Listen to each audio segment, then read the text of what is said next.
If the death penalty is not appropriate for Bryan Kohberger, who is it appropriate for?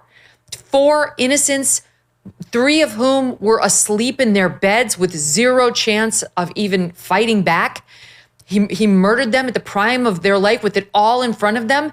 Who's the death penalty for? Idaho has the death penalty. They believe in the death penalty because of that prosecutor who wants us to feel that he does empathize with the victim's family with that choking up at the very end part. It was in his hands, Matt. He could have said no. The only thing that changed, and I've been reading nonstop about it since we found out that there was a deal, the only thing that changed was the circumstances on the defense side. None of the proof. Ann Taylor's attempt to get the death penalty off the table failed. Ann Taylor's attempt, Howard and I have been talking about this for 2 years now, to get the DNA evidence thrown out because there was some, like, T's weren't perfectly crossed and I's weren't perfectly dotted in finding that hit in the DNA database. Her challenge to that failed. Ann Taylor's attempt at the last minute to bring in 4 other names as possible suspects failed when the judge said there's zero evidence those people did it. And in fact, DNA and fingerprint tests have been done on them and they have nothing to do with this case.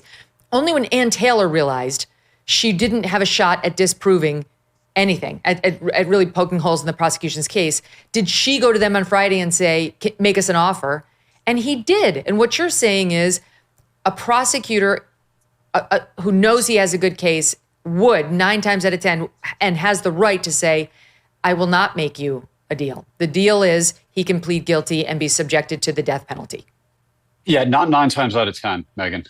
That's the only thing I've heard between you and Howard that I disagree with. It's 999 times out of 1,000 on a death case. The decision was already made. So why did we just go through all this? And I'll tell you another thing I take issue with. What's with the acknowledgement of there are many other houses in the area? The guy's pleading guilty. We know he was there to go check out Kings Road. Well, like, it's clear why he's doing that.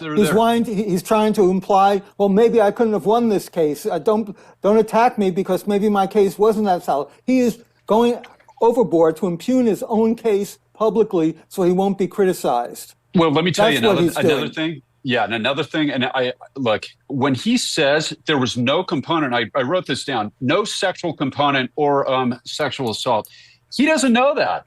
How do we know what Bryan Kohberger's intent was, which is exactly you're just talking about, Megyn?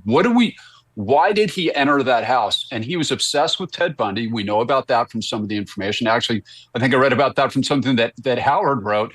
We know that he was obsessed with Ted Bundy. Ted Bundy sexually abused every single one of his victims. So like Mike Tyson says, everybody has a plan until they get punched in the face, right?